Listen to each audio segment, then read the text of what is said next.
Concepción, te estaba contando que hoy hemos tenido, al menos en la capital de la República, en el Callao, una jornada bastante complicada por la paralización del sector transporte.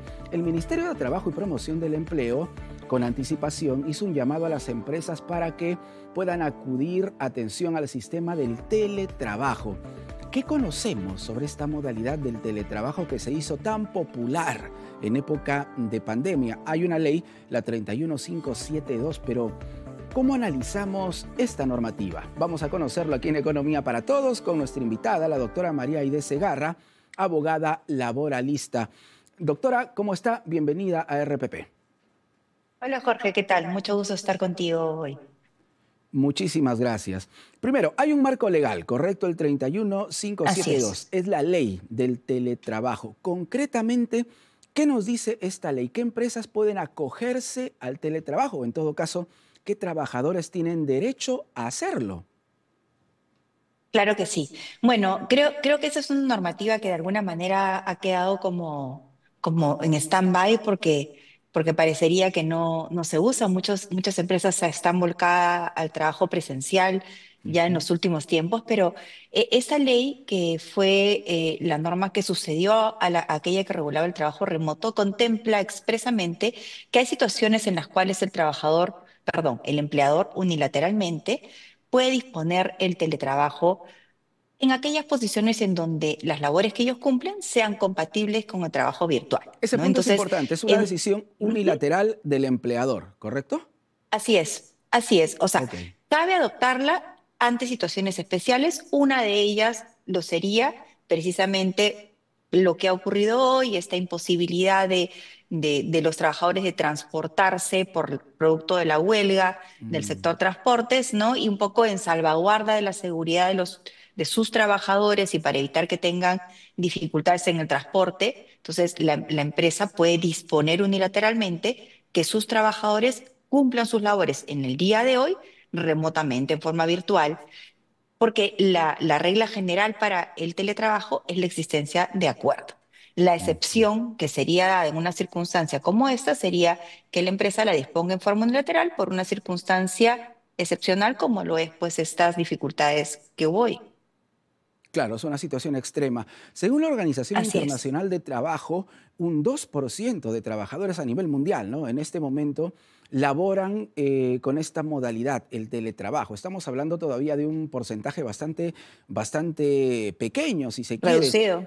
Claro, en Sí. nuestro país recordamos que en la pandemia, yo lo había mencionado, ¿no? La modalidad del teletrabajo, claro, estamos hablando de la formalidad, como que se puso de moda, ¿correcto? Pero imaginamos que a lo largo de los siguientes años también esta cifra ha ido cayendo. Sí, yo creo que, a ver, no tengo el dato preciso de las cifras oficiales que hay a este momento, pero para cuando Ajá. se inició la pandemia el porcentaje era alrededor del 3%, era muy bajito el número de empresas que hacía uso de la normativa que en ese momento existía para regular el trabajo virtual. Luego llegó el Ujú. trabajo remoto, fue necesario, lo usamos todos, y a partir del 2022 probablemente la mayor parte de empresas ya en una situación de habiendo superado el COVID, comenzaron a acordar un sistema de trabajo híbrido en la gran mayoría de empresas, que fue Ujú. progresivamente incrementando el número de días de trabajo presencial. Entonces empezaron, no sé, algunas empresas en 3x2, o sea, 3 virtuales, 2 presenciales, y luego Ujú. algunas en 4x1 y algunas están en totalmente presencial. Pero lo Claro. importante allí, creo yo, es que hay muchas empresas que todavía siguen haciendo uso del teletrabajo, que han llegado a acuerdos con sus trabajadores y creo que es importante saber que el teletrabajo lleva consigo una serie de obligaciones tanto para la parte empleadora como para la parte trabajadora Ajá, ¿cuáles son y esas obligaciones? ¿no? Ujú. Esas obligaciones. Una de ellas, por ejemplo, es que en principio el empleador debería suministrar lo necesario, el equipamiento y las herramientas necesarias para que la persona que hace teletrabajo Mm. realice sus labores en un lugar que no es el centro de trabajo. ¿No? Eso como regla general. Sin embargo, puede haber un pacto en contrario. Y lo mismo con la asunción de los gastos de conectividad y de electricidad, ¿no? O sea, ahí la normativa Claro. prevé que en principio los cubre el empleador Ujú. salvo pacto en contrario, ¿no? ¿Qué Y pasa creo si yo que no tengo, por ejemplo, eso por el lado del computadora empleador. Y en por el lado casa? del Ajá, trabajador, tiene una serie de ajá. obligaciones. Sí, ¿qué pasa si yo no tengo Ujú, computadora en mi casa? De pronto hay una sí. paralización y me dicen teletrabajo. A ver, ¿qué debo hacer yo o qué debe hacer la empresa para proporcionarme esa herramienta que necesito para cumplir con mis labores, precisamente? Sí, bueno, la empresa debería entregar los equipos necesarios o asignar un valor de un dinero que permita la adquisición de los equipos que se requieran. Y claro, del lado del trabajador estará a usar adecuadamente los equipos. Y, por ejemplo, un tema que es bien importante, cuidar la seguridad de la información a la que va a ser, a la que va a tener acceso durante el desarrollo de su jornada. O sea, si está trabajando en un lugar, no va a ser en una cafetería y conectarse de repente al Internet libre y que puede tener espacios de vulnerabilidad y puede ser de repente un frente de ingreso de algún hacker o que pueda alguna situación donde la información no esté debidamente resguardada, ¿no? Entonces, creo Claro. que del lado de la empresa hay obligaciones, del lado del trabajador también, y lo importante de los acuerdos en materia de teletrabajo es que permiten hacer visibles las obligaciones para cada una de las partes, ¿no? Ujú. En cuanto al horario, doctora Segarra, ¿cómo se maneja? Porque claro, recordamos que durante la pandemia existieron muchas quejas al respecto, ¿no? Decían, estoy en teletrabajo, muchos ciudadanos, pero trabajo más que en la oficina, ¿no? Porque me llaman en la mañana, me llaman en la tarde, me llaman en la noche, tengo que estar prendido ahí de la computadora, en fin. Referido al horario, ¿qué podemos encontrar en esta normativa? Y bueno, la normativa es sumamente clara en ese aspecto. El teletrabajo tiene que respetar los tiempos de desconexión digital de los teletrabajadores, lo que significa que el trabajador estará disponible durante la jornada de trabajo si la tiene, porque pueden haber trabajadores que no estén sujetos a una jornada de trabajo, Ujú, y también respetar pues los tiempos de descanso en feriados, en fines de semana, de vacaciones. Entonces, la ujú. normativa de teletrabajo pone énfasis en la necesidad de este cuidado. Y también, aunque uno suele pensar que la seguridad y salud en el trabajo está vinculada fundamentalmente a la parte física y acaso sí era importante que el empleado evalúe su lugar de trabajo y ponga la computadora la pantalla de la computadora a un nivel y tal. La parte de la desconexión está muy vinculada también al estrés laboral. Entonces, sí Ajá, hay varios claro. frentes que cubrir ahí. Por eso decía, hay varias obligaciones que surgen en el contexto del teletrabajo que de repente han quedado como en suspenso, pero hay muchas empresas que lo tienen todavía como vigente, ¿no? Como en la modalidad híbrido sobre todo, y creo que lo importante es que recordemos que estas obligaciones se mantienen, ¿no?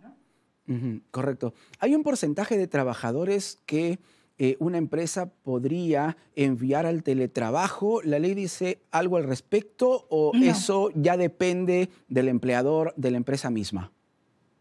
Depende de la empresa misma y algo que comentaba al inicio es que lo determinante para que el teletrabajo pueda funcionar es que las funciones que el trabajador cumpla sean compatibles con esta modalidad de trabajo, ¿no? Ujú, Hay algunas labores que requieren de presencialidad y por tanto en fechas como hoy podrán haber personas que han podido teletrabajar y otras que si no pudieron llegar a sus trabajos probablemente tengan ahí algunas horas por compensar, ¿no?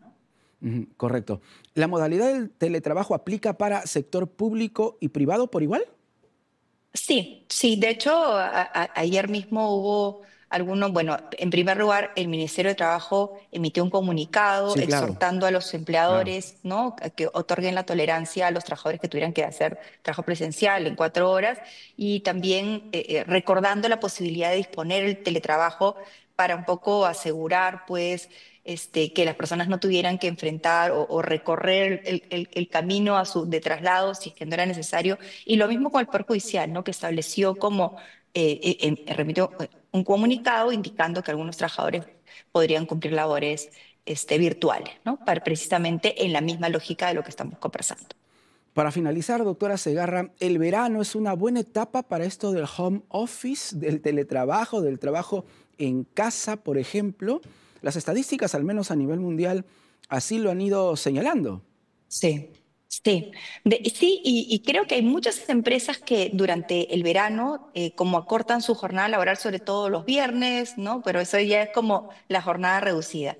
Una posibilidad siempre es que durante esta época o en cualquier otra, las partes, o sea, como tiene que haber acuerdo, se regule la posibilidad de que los trabajadores cumplan sus labores en forma virtual. Si ese fuera el caso, lo único que creo que va a ser muy importante es que primero tengan claridad sobre si es un acuerdo que va durante qué meses del año, si es un acuerdo que permite que todos los días sea teletrabajo, o si acaso es un tipo de acuerdo híbrido, donde algunos días serán presenciales y otros no. Y creo que lo más importante es saber cuáles son las obligaciones que se mantienen Claro. y cuáles no, ¿no? Ujú. Ahora sí, para finalizar, ¿este tema del teletrabajo debe figurar en el contrato que un trabajador tiene con la empresa o no es necesario? Podría ser un acuerdo posterior sin ningún problema. O sea, Ok. lo importante es que el acuerdo esté por escrito, ¿no? Pero Ujú. podría celebrarse en forma posterior. Y creo que es bien importante que como es un acuerdo, podría ser que alguna persona tenga la iniciativa de proponer el desarrollo de teletrabajo durante este tiempo, pero eso va a ser evaluado por el empleador, quien tendrá Ok. a su cargo la responsabilidad de saber si es que las funciones que la persona que ha solicitado acceder al teletrabajo son compatibles con lo que éste solicita. Entonces, ahí creo que hay un espacio importante de análisis del lado del empleador y desde luego habrá que pues revisar en detalle si es posible o no llevarlo a cabo, ¿no? Sí, claro, recordemos que los reyes del teletrabajo en este momento, hasta el año pasado, han sido los congresistas, ¿no? Precisamente allí todavía esa Sí, modalidad ha venido manteniéndose, en fin, pero ese es otro cantar, doctora Segarra. Muchísimas gracias por estar con sí. nosotros, ¿ah? Gracias, Jorge. Encantada de verte. Cuídate mucho. Igualmente, Nos un fuerte vemos. abrazo a la doctora María Aide Segarra, abogada laboralista, analizando todo este sistema del teletrabajo, ya lo